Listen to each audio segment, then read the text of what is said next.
नमस्कार दोस्तों, स्वागत है आपका हमारे चैनल @डुग्गू कोचिंग सेंटर में। आज मैं आपको सामाजिक विज्ञान का सैंपल पेपर 3 लेकर आया हूं, सैंपल पेपर 3। इससे पहले मैंने sample paper 1, sample paper 2 upload कर दिया, वो पहले देखना, उसके बाद ये वाला जरूर देखना, ठीक है। 5th और 8th के सारी क्लास, दोनों क्लासेस के हमने सैंपल पेपर अपलोड कर दिए हैं, ठीक है। तो इसमें याद रखना, तो सबसे पहला वही है, देखो सैंपल पेपर आपका 3 है, सामाजिक विज्ञान सब्जेक्ट है, कक्षा 8वीं है, ये बता दिया, ठीक है।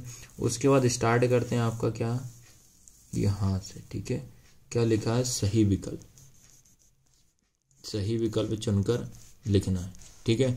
तो सही विकल्प चुनकर लिखना है, तो इसमें पहला जो क्या है, डचो द्वारा भारत में बनाई गई प्रमुख फैक्ट्री कहाँ थी, याद रखना। तो पहला गोवा, पुलिकट, दमन दीव, 4 में से कौन सा आपको आंसर है वो आप इसमें लिख कर आना है।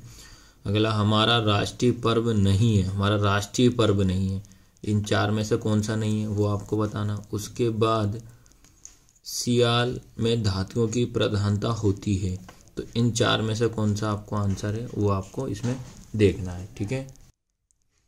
इसका क्वेश्चन नंबर 4 क्या, प्रथम नगर पालिका स्थापित की गई थी, 4 में से कौन सा ऑप्शन है, कब स्थापित की गई थी। फिर उसके बाद है, किस संविधान संशोधन द्वारा प्रारंभिक शिक्षा को मूल अधिकारों में सम्मिलित किया गया है, तो कौन से कब सम्मिलित करा है, तो ये आपको बताना है इसमें। फिर इसके बाद जो स्टार्ट होता है आपका खाली स्थान, रिक्त स्थान आ रहा है ये। तो रिक्त स्थान में पहला क्या है, उत्तर अमेरिका महाद्वीप खाली स्थान गोलार्ध में स्थित है।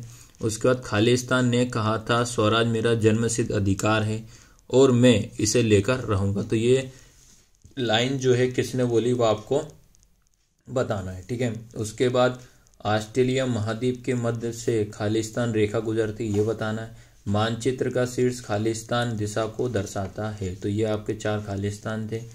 अब मैं बता रहा हूँ क्वेश्चन नंबर 3 क्या आपका, ठीक है। क्वेश्चन नंबर 3 जो है, ठीक है, 3 क्या है, नीचे दिए गए प्रश्नों को उत्तर लिखना, और जो आपका 3 नंबर का है। पहला है, ब्रह्म समाज की स्थापना कब और किसने की, ये क्वेश्चन फिर रिपीट हुआ है। ब्राजील को कहवा का घर क्यों कहा गया है। अगला, बंगाल विभाजन का कोई एक कारण लिखना है। उसके बाद पर्यावरण का अर्थ आपको बताना है। फिर ऑस्ट्रेलिया में सोने की प्रसिद्ध 2 खदानों के नाम लिखना है। फिर मानचित्र में हरा रंग और कत्थई रंग द्वारा किन स्थल कृतियों को प्रदर्शित किया गया है। ये सारे क्वेश्चन आपके 3-3 नंबर के हैं। इसके बाद आपका प्रश्न क्रमांक 4 है, इसमें क्या है, 5 नंबर के हैं, याद रखना है आपको। शब्द से में लिमिट कितनी रही है, 60 से 70 शब्दों में लिखना, 5 नंबर का एक क्वेश्चन है, ठीक है। तो पहला है, क्रांतिकारी आंदोलन के उदय के किन्हीं 2 कारणों का आपको वर्णन करना है। उसके बाद पंचशील के 5 नियम लिखना, डाउन्स क्या होता है लिखना है, ठीक है, ये क्या है।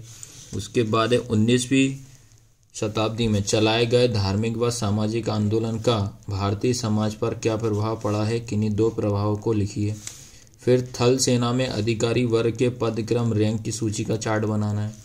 फिर भारत के खनिज आधारित उद्योग कौन कौन से हैं, किसी एक उद्योग का आपको वर्णन करना है। फिर वस्तु निर्माण की कौन कौन सी प्रक्रियाएं हैं, किसी एक प्रक्रिया का वर्णन आपको करना है। तो ये सारे के सारे 5-5 नंबर वाले क्वेश्चन थे, ठीक है। अब यहाँ से जो स्टार्ट हो रहे हैं, आपको क्वेश्चन नंबर 5 जो है 100 से 125 के शब्दों में लिखना है। उसके बाद 7 नंबर इसके अंक निर्धारित हैं। तो इसमें पहला क्वेश्चन है, क्या पूछा है, पहला, असहयोग आंदोलन के क्या कारण थे, इसके बहिष्कार के पक्ष क्या थे, ये बताना। अथवा में क्या पूछा, होम रूल आंदोलन की स्थापना कब हुई और इसका भारतीय राजनीतिक पर क्या प्रभाव पड़ा है।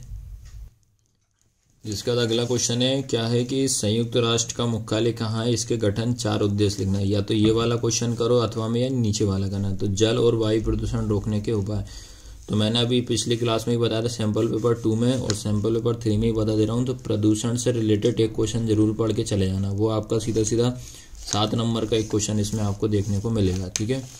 तो इसका अगला क्वेश्चन है, बी आकार की घाटी को समोच्च रेखाओं द्वारा दर्शाया है, इसके अथवा में क्वेश्चन है, संघवाकार पहाड़ी को समोच्च रेखाओं द्वारा दर्शाइए। तो एक रेखाओं वाला क्वेश्चन होगा, एक प्रदूषण वाला। 7 दूनी 14 नंबर तो आपके यही कवर करेगा, याद रखना, ठीक है।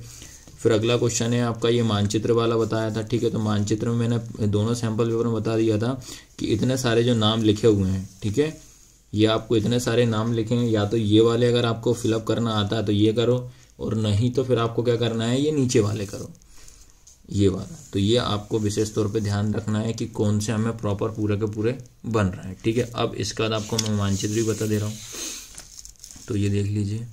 तो ये इस तरीके से आपको मानचित्र एग्जाम में मिलेगा। तो आपको जो मैंने नाम बताए थे जस्ट अभी, तो वो आपको इसमें फिलअप करके आना है कि कौन सा कहाँ है, ठीक है। तो इस तरीके से मैंने सोशल साइंस सामाजिक विज्ञान का सैंपल पेपर 3 भी अपलोड कर दिया है, ठीक है।